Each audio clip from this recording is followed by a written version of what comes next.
Aujourd'hui, je vous emmène en Galates 5:1. C'est pour la liberté que Christ nous a affranchis. Demeurez donc fermes et ne vous laissez pas mettre de nouveau sous le joug de la servitude. Je pourrais également te le dire comme ça. Le Christ nous a rendus libres pour que nous connaissions la vraie liberté. C'est pourquoi tenez bon et ne vous laissez pas réduire à nouveau en esclavage. La mort, l'ensevelissement et la résurrection de Jésus est censée et doit te libérer si tu crois en lui. C'est son travail. Tu dois être libéré de la loi et de l'esclavage de la chair. Ça veut dire quoi? Ça veut dire qu'un chrétien qui est croyant a été justifié par la foi en Christ. Tu es justifié par le sang de Jésus-Christ.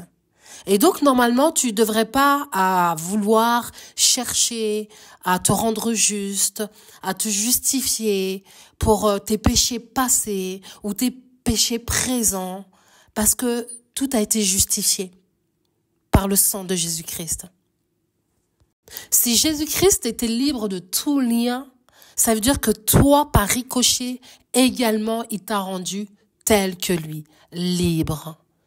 En accomplissant sa destinée à la croix, en accomplissant la volonté de Dieu jusqu'à la croix, c'est quelque chose qu'il te propose aussi, d'accomplir ta destinée.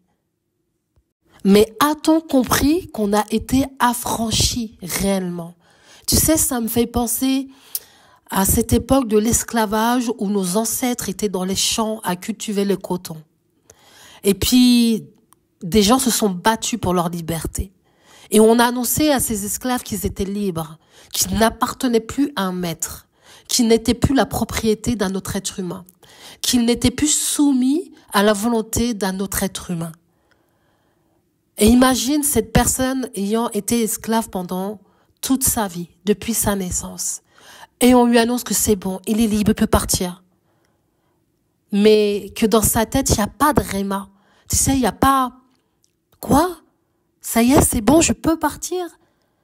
Non, il est encore sous cet esprit d'esclavage. Il n'y croit pas. Il se dit, ce n'est pas possible. Je n'ai connu que ça. Comment pourrais-je être libéré? Comment pourrais-je être libre aujourd'hui? Et c'est exactement ça, parfois, dans la vie des chrétiens, dans la vie des gens. Dieu nous dit qu'on est libre, qu'il nous a affranchis, qu'il nous a rachetés, qu'il nous a justifiés. Mais on n'y croit pas. Et pourtant, son envie, c'est de nous dire, ne te remets pas sous le joug de l'esclavage.